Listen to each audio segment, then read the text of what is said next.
5016U, New Creighton, DS-12, a group of Karakan-aligned states allied together to create a power-sharing bloc called the Concordant Administration to create a single world government, which would be able to join Union under the protection of the Karakan trade baronies. In opposition to the Concordant Administration is New Creighton's sole superpower, the Perfect Ministeriate, and its various territories and protectorates on the world, which too seeks a unified world, but one unified under its banner as a purview state of Harrison Armory.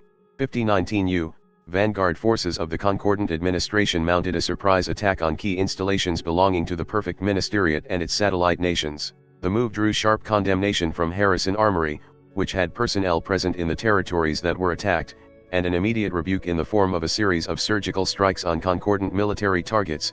These strikes killed dozens of baronic personnel, and Karakan trade baronies responded with its own retaliatory attacks on ministeriate installations. Diplomatic channels on both ends closed. War began on New Creighton. Union responded quickly, shutting down the recently activated and as yet unnamed Dawnline shore blink gate to all traffic save for Union-flagged naval ships. Grim forecasts from Galsim noted that the momentum behind this conflict could not be stopped.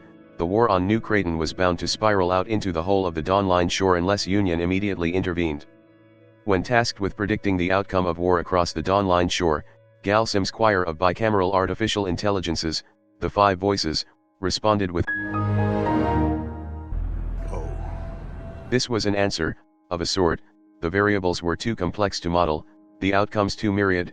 Action was necessary. Left with no other choice, the Union Navy dispatched a fleet to a distant front, prepared for war. Immediately, Harrison Armory and the Karakan trade baronies raced to position their shoreside forces for maximum advantage while engaged in hot conflict across and above New Creighton. But how did this all start? It began as part of the New Prosperity Agreement, when Union and Federal Karakan monarchy put a stop to their war in search for profit. As part of the agreement, Union has given Karakan 12 worlds of the Dawnline shore, a colonial expansion area settled by Union, and barons quickly added these worlds to their territory. Then, about 1.5 millennia later, Secom collapsed, and while the revolution was ongoing, the Federal Karakan monarchy decided to make its play on the galaxy, firming its grip on the worlds of Dawnline shore, and possibly even Ras Shamra, a former GMS Special Projects world. But the collapse added one new variable to the galaxy, the Harrison Armory, founded by John Creighton Harrison I, a former mid-level anthro-chauvinist party officer, now Director General of the newly founded Corpo-State, which has been making diplomatic overtures to win favor and, presumably, protectorate agreements, with several worlds of the Dawnline shore. Karakis, however, saw the purpose of these actions were to steal worlds rightfully theirs, and when they witnessed the Director General organizing a fleet to strike out against Cradle, they mistakenly believed this fleet to be a weapon aimed at Karakis, and the rest is history. The war was quick and brutal, ending in a settlement negotiated by Union, negotiations the modern committee views as a misstep, a hurried series of concessions and mollifications made to end a war and enter a peace through gritted teeth, not a just end. With the first interest war concluded and Union's attention focused on the inner rings, a second war began, quieter and longer than the first. The Armory and the baronies, not content with the modest holdings awarded to them by a hegemon whose authority they did not yet recognize, carved up the Dawnline shore between them. They annexed whole worlds with little more than pledges and assurances made to Thirdcom that they would be stewards, comporting to the standards of this new union, rather than colonial masters. While their representatives on Cradle negotiated terms of incorporation, both Harrison Armory and the baronies oversaw proxy conflicts across the shore. Their diplomatic overtures did not match the reality. To guarantee claims over the worlds they desired, the two powers identified sympathetic local factions and cultivated them as allies using common colonial manipulation tactics, exploitation of local power divisions, massaging of existing factional interests, cultural conditioning through favoritism, granting material rewards to collaborators and sympathizers, and so on. Union, for its part, was not ignorant of these events for long.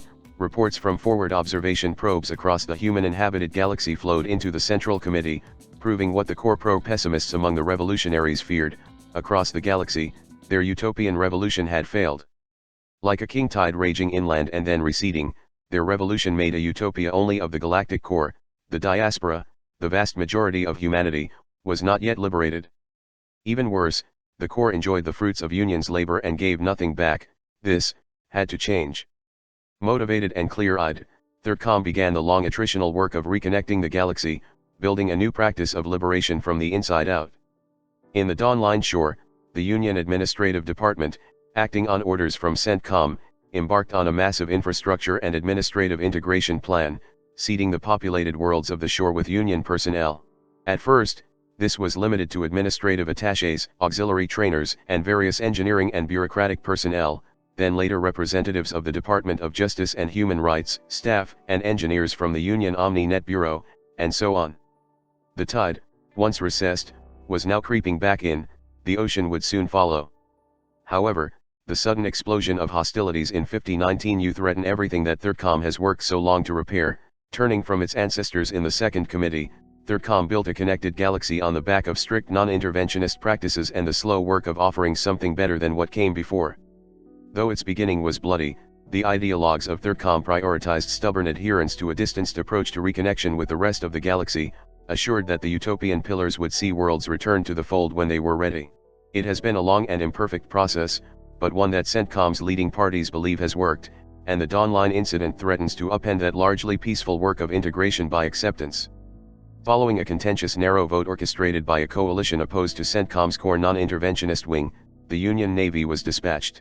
Union ground, air, and orbital elements in the Dawnline shore engaged armory and baronic targets in combat almost immediately. Union's mandate, to be the good tyrant, the kind hegemony, the utopia, is chipped away with each bullet fired. The Central Committee must find an end to this crisis in the Dawnline shore, and fast.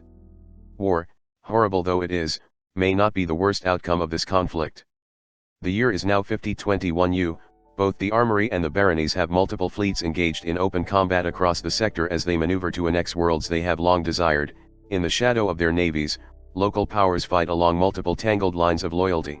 Some are pledged to the aubergine banner of the armory, some to the baronies, others to Union, and the rest to themselves. Only now does Union arrive in strength, seeking to stop the conflict from growing beyond the stellar borders of the Dawnline shore, before it is too late. Hello there, if you like this video, please subscribe to my channel and click that notification bell button. If you really want to support my channel, you could visit my Patreon page, or buy me some coffee, links in the description. Anyway, have a nice day.